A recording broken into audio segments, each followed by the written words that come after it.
Hey, it's Alan, and I just wanted to let you know that you can now listen to the ongoing history of new music early and ad-free on Amazon Music, included with Prime. Hey, before we start the show today, I want to tell you about something brand new we're launching with our friends at Apple Podcasts called The Ongoing History of New Music Unlimited. For $3.49 a month, $3.49, which is less than the price of your morning coffee, you can now get access to the full archive of our shows ad-free. Plus, you'll get brand new episodes 2 days early and special bonus episodes.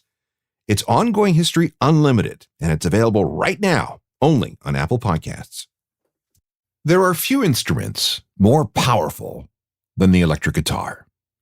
When the first primitive models appeared in the 1920s, no one really gave them much thought. The electric guitar was brand new, unproven, and completely lacking in any of the kinds of traditions and gravitas enjoyed by the piano, the violin, or any number of brass instruments. Besides, like all the other musical instruments in use, these required electricity, a concept that was still quite new. Electric household appliances were just starting to catch on, and even having a radio was still a novel thing. But over the next 30 years, the electric guitar found its place in music, helped along by technology, the need for volume, changing social conditions, and the ever-evolving musical tastes of the public. By the 1960s, the electric guitar was regarded as one of the most powerful musical inventions of all time. It was the sound behind rock and roll and all the social and cultural changes it created. It was the sound of freedom, of power, rebellion, joy, heartache, aggression, and more. In short, the electric guitar defined music for the latter half of the 20th century. It's still an essential part of popular culture, and despite several challenges to its supremacy over the decades, it is not going away anytime soon. But how did a semi-obscure acoustic instrument get electrified in the first place? Who were the inventors and promoters? What technological innovations were needed? And of all the noisemakers you could choose, how did it become the foundation of rock and roll? This is the story of the electric guitar, Part 1. This is the Ongoing History of New Music podcast with Alan Cross.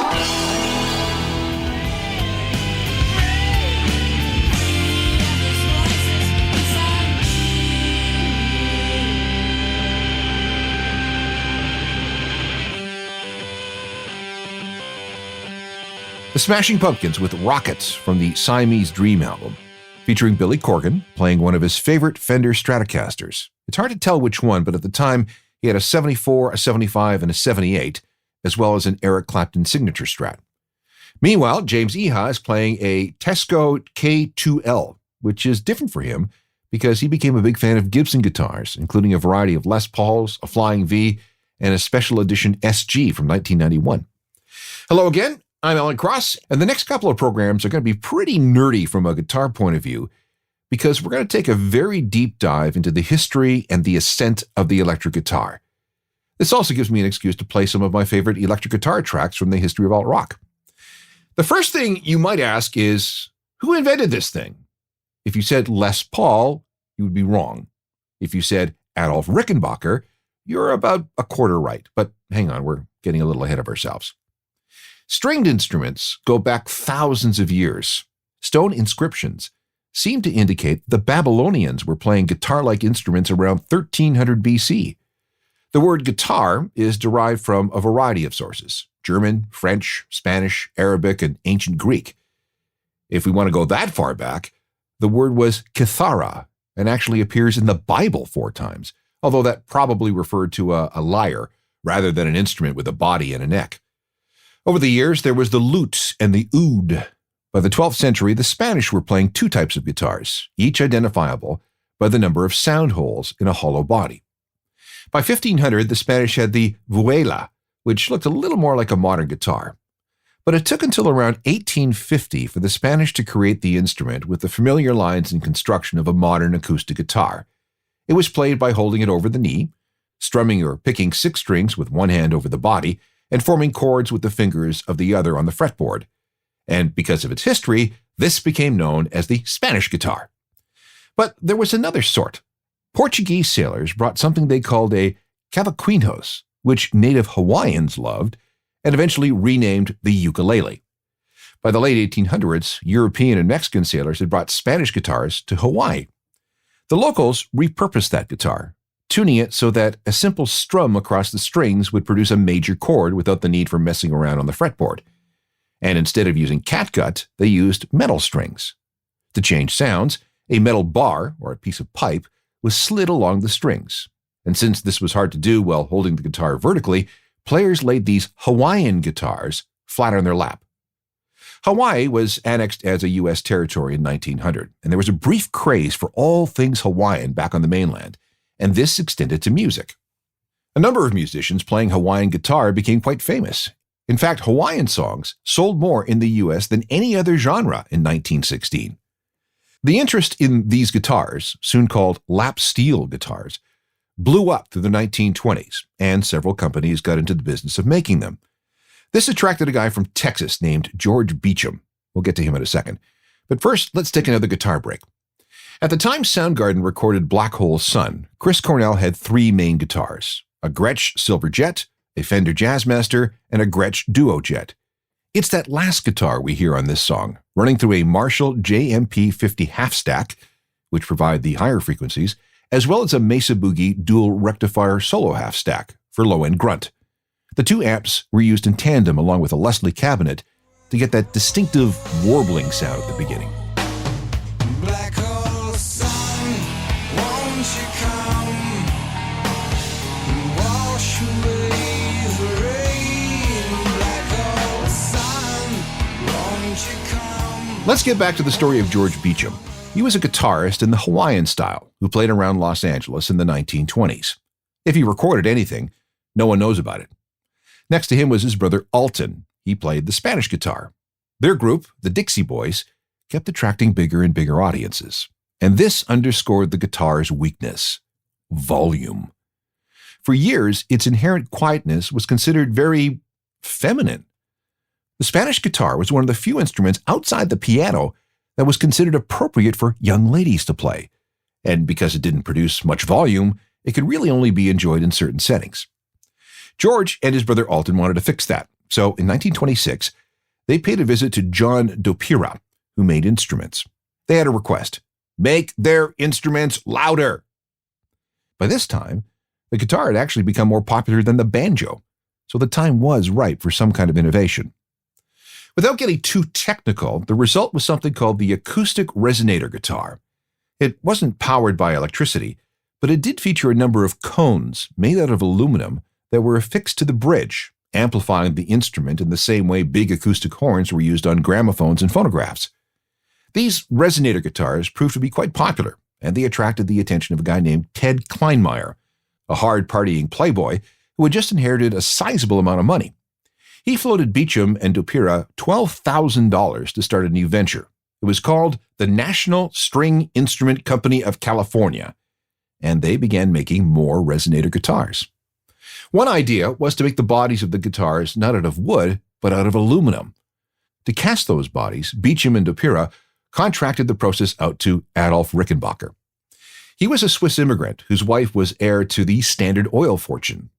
His first success was creating a process to manufacture plastic knobs for ovens. That eventually led to his own tool and die shop in Los Angeles, which is where he was found when the guitar guys came calling. And as the national string instrument music cranked out resonator guitars made of aluminum, George Beecham kept working on ideas to make the instrument louder. Having exhausted all acoustic ideas, George started investigating new approaches, and one of them involved using electricity. Guitar break time. When U2 goes on tour, the Edge takes nearly 50 different guitars with him. But back in the beginning, he only had a couple. If you watch the official video for this song, he's playing a black Gibson Les Paul through a Vox amp. But I've also seen him play this song on a Gibson Explorer.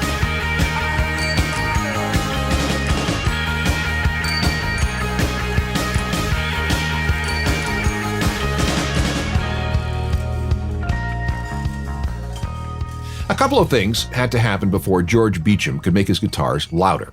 First of all, electricity had to become both widely available and acceptable everywhere. That happened by the 1930s. Second, someone had to invent some electronics that could take a quiet electrical signal and make it louder.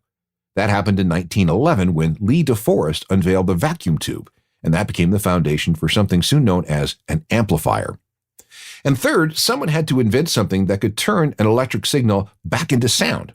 And that happened in 1921, when a co-development project between General Electric and AT&T resulted in the first speaker, a paper cone that reproduced sound.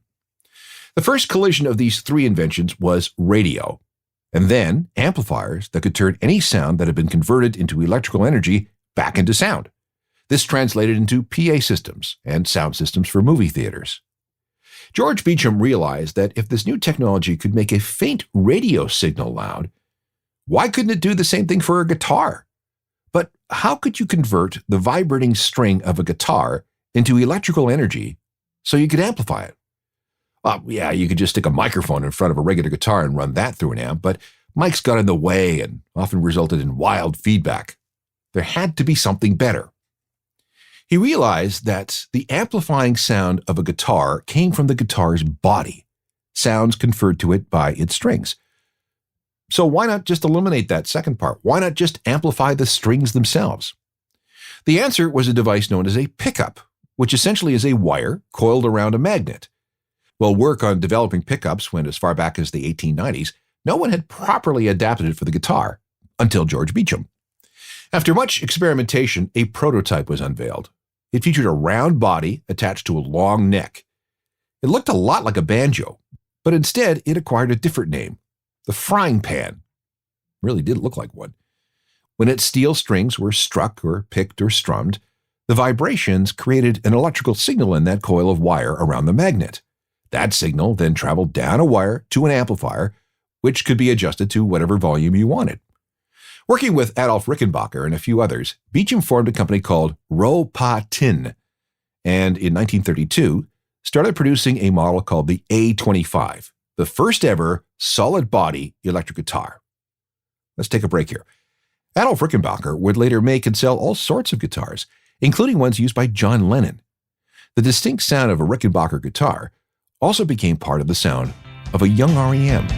East in the mountain, third party call, lines are down, the wise man built his words upon the rocks, but I'm not bound to follow suit.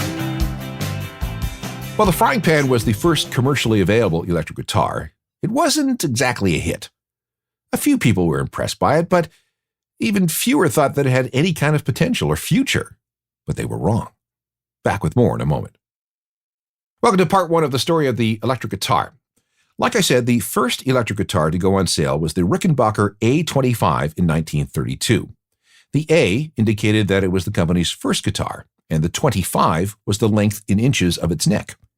There was soon an A22, which was a better seller. Both guitars were sold with an amplifier, but because this was a depression, only 28 were sold in 1932. That, however, increased to almost 1,300 by 1935. So who was the first to play one of Rickenbacker's creations? It seems to be a guy named Gage Brewer, who bought an A25 on September 21st, 1932. In fact, he was the guitar maker's first ever customer. And on Halloween night, 1932, at the Shadowland Pavilion in Wichita, Kansas, he played it in public for the very first time. Because anything powered by electricity was so new and futuristic, the gig was also promoted as a scientific novelty, a new achievement in technology. And remember, those frying pan guitars looked weird. Shortly afterwards, a guitarist named Alvino Ray bought a frying pan and mounted it inside a wooden frame so it looked more like a regular Spanish guitar. He was bored with people asking him about that weird instrument he was playing. Rickenbacker's Electro String Music Corporation may have been the very first to sell electrified guitars, but he wasn't the only one. Companies with names like Gibson, Vivitone, Epiphone, Audiovox, Vega, and Slingerland got into the act. There were patent fights and arguments about who had the right to do what with the technology, and one guy tried to sue everyone, saying that he and he alone owned all the patents to the electric guitar. Still, the electric guitar was a little more than a novelty with the public. But within a certain community, its reputation was starting to grow. And much of that early attention was because of Charlie Christian, a black jazz player from Oklahoma. John Hammond, a talent scout for Benny Goodman's big band orchestra, arm-twisted Betty into giving Charlie a shot. Goodman wasn't really into it because, well, who the hell wants to hear an electric guitar, he apparently said. But because Goodman trusted Hammond, he agreed to at least listen to Charlie. He was blown away by his abilities on this new instrument, which was a Gibson ES-150 Spanish-style electric guitar. It used what was known as a bar pickup. It had a long hexagon shape. Unlike other guitars, this pickup sat under the strings, not over the top, which tended to interfere with playing the instrument. Once Charlie joined Goodman's orchestra with his Gibson, he became a star, the first ever guitar hero. Anyone who saw or heard Charlie with Betty Goodman's orchestra couldn't believe what they were hearing. Here's a sample of Charlie's playing.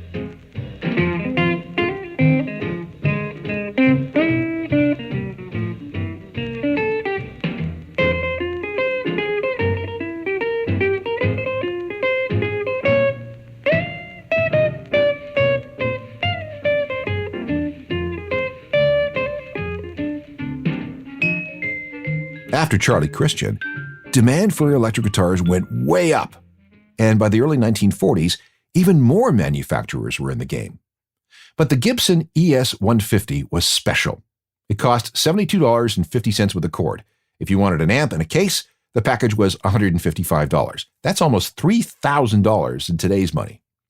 But it was worth it because for the very first time, an electric guitar could compete in volume and intensity with the saxophone, probably the loudest instrument of the day. It began to have a profound influence on music. Sadly, Charlie didn't get to see what became of the electric guitar. He died of tuberculosis on March 3, 1941, at the age of 25. Still, the first guitar hero, right? Guitar break time. Dave Grohl has a lot of guitars and loves to use them all, but his absolute favorite seems to be a Gibson Trini Lopez ES-335. He has his own signature model now, but that's the guitar that inspired it, and an ES-335 has appeared on every single Foo Fighters album.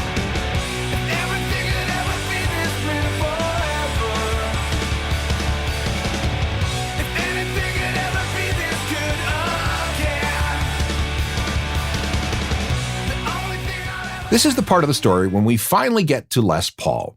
He was a country and jazz guitarist and also an inventor who was among the very first musicians to have a home studio. Through the 20s and late 30s, he started tinkering with guitar design, acoustic guitars. But in 1939, most likely after hearing Charlie Christian, he came up with an idea for his own electric guitar design. The result was something he called the log. It was a 4x4 piece of pine with two wings attached to it to make it look like a Spanish guitar. He attached a regular guitar neck to that body, along with a bridge and two crude homemade pickups. Unlike all the other electric guitars in the market, this one wasn't hollow. Its body was solid, and it sounded pretty good. Listen.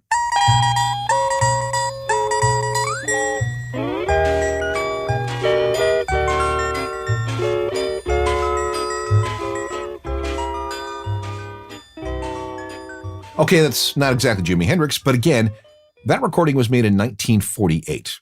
We hear the log on that track, along with another monster called the clunker, which was an old hollow body with a hole in the back that allowed Les Paul to lobotomize all the electronics inside. It was like a workbench he could play. People really made fun of the way the log looked. But at the same time, they realized that by making a guitar with a solid body, a guitar could basically assume any shape you wanted. That had potential. Les Paul went on to invent sound-on-sound recording, which is what we now call multi-track recording. He came up with that in the home studio in his garage. But he's most remembered for the guitar that bears his name, a guitar by Gibson. Les Paul took his ideas to a couple of different manufacturers, but only Gibson seemed interested. We'll come back to that a little later. It's now time for more guitar. Bob Marley was a fan of the Les Paul guitars Gibson eventually started making. His main instrument was a Gibson Les Paul Jr. He modified it a bit, and the sound it produced brought reggae to the world. It rules all creation, yeah, we're jamming. Wop chihuahua, we're jamming. See, I wanna jam it with you. We're jamming. Bob Marley, a fan of the Gibson Les Paul Jr. We'll get back to Les Paul and his signature guitars in just a bit, but first we have to take a detour to talk about a brilliant guitar designer who had no idea how to play the things that he made. We're back to part one of our story of the electric guitar. As a kid, Leo Fender was always playing with things like old radios and car parts. He loved to figure out how things could be taken apart, how they worked, and how they could be put back together. After he lost his job as an accountant during the Depression, he fell back on a part-time gig he had building PA systems for his musician friends. That brought in enough money for him to open a radio repair shop. One day, he met Doc Kaufman. He was a lap pedal steel guitarist, a Hawaiian guitarist, who once had a job with Rickenbacker. In fact, he was the guy who invented something called the vibrola, which would later evolve into something we now call the whammy bar.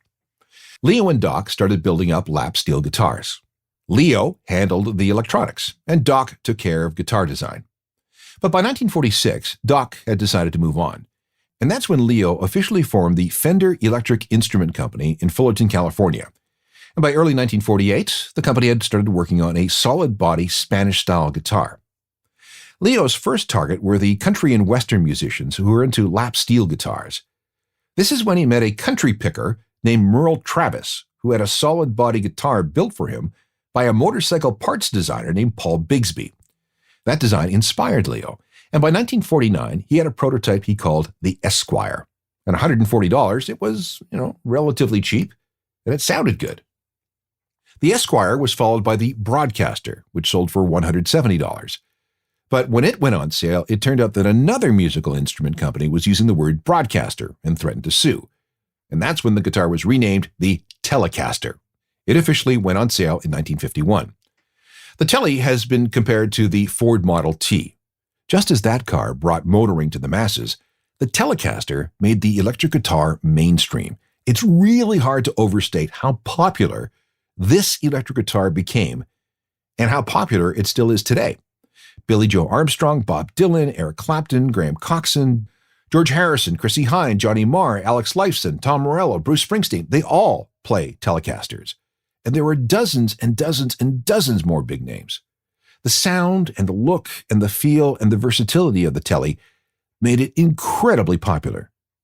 One of the most loyal Telecaster players is Frank Black of the Pixies.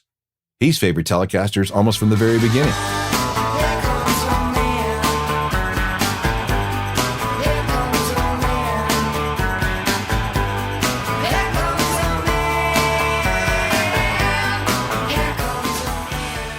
I should point out that the name Telecaster was deliberately chosen as an of-the-moment marketing move because television was the biggest thing in home appliances in 1951.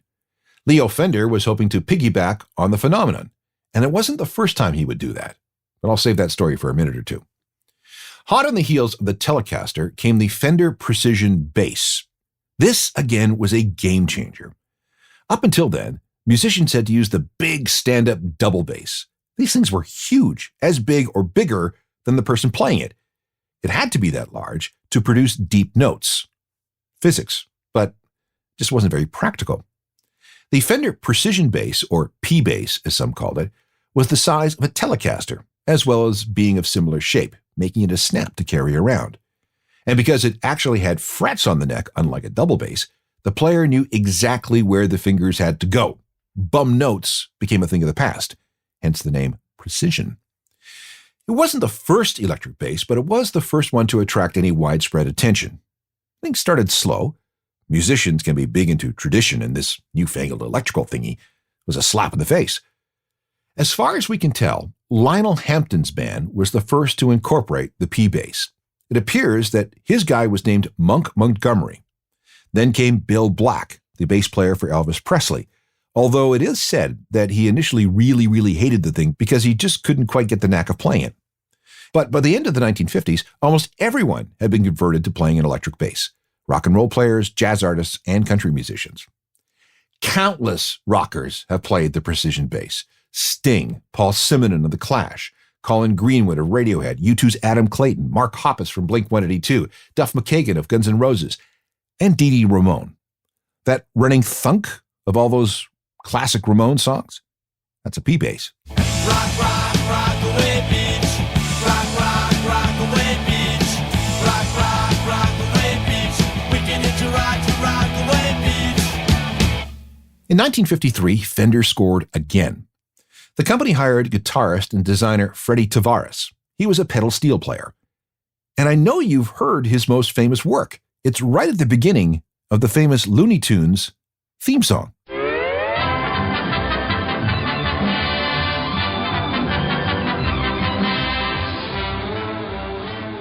Freddie's mission was to put Fender back in front of Gibson, who had just released its Les Paul model.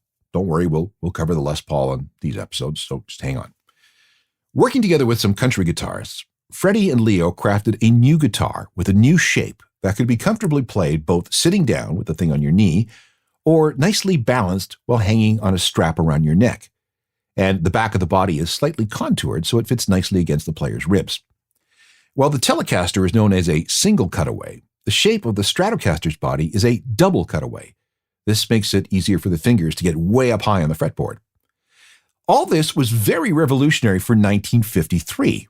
Up until then, electric guitars were more or less crafted to ape the shape of a traditional acoustic guitar. This was something completely different.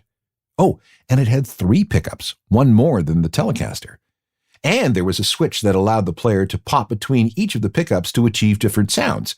Plus, the bridge could be very precisely adjusted for different types of strings and playing styles. And the Stratocaster had the first modern whammy bar, which was an improvement on the vibrola that Doc Kaufman had come up with back in the 1940s. All right, so why call this new guitar a Stratocaster? More marketing. In the 1950s, there were airplanes called Stratocasters that were capturing the public's attention. So just as the Telecaster's name was from television, another new thing, so did the name Stratocaster. Strats became very popular very fast. Pretty much every picture I've seen of Buddy Holly holding a guitar has him holding a Strat. And over the years, Strats have been used by Eric Clapton, The Edge, Kurt Cobain, John Frusciante of the Red Hot Chili Peppers, Mark Knopfler of Dire Straits, Bonnie Raitt, Pete Townsend, John Lennon, and gazillions more. Then there was David Gilmour's famous Black Strat, a model from 1969 that was used on every Pink Floyd album and tour until he auctioned it off for $4 million. That guitar Jimi Hendrix set on fire at Monterey, a Strat. And Eddie Van Halen's Frankenstein guitar, that's basically a heavily modified Stratocaster. But let's get back to the 1950s and the early days of the guitar. Fender hired a guy by the name of Richard Monsoor to consult. As Fender's customer base grew further away from its original country market, the company wanted to make sure that they were covering all their bases. Monsoor, who used the stage name Dick Dale, was big into this budding thing called surf music. And with his help, the Fender Stratocaster became an essential part of that surf music sound. In fact, if you listen to songs like this, you could maybe hear the future of heavy rock. This, however, is from 1962.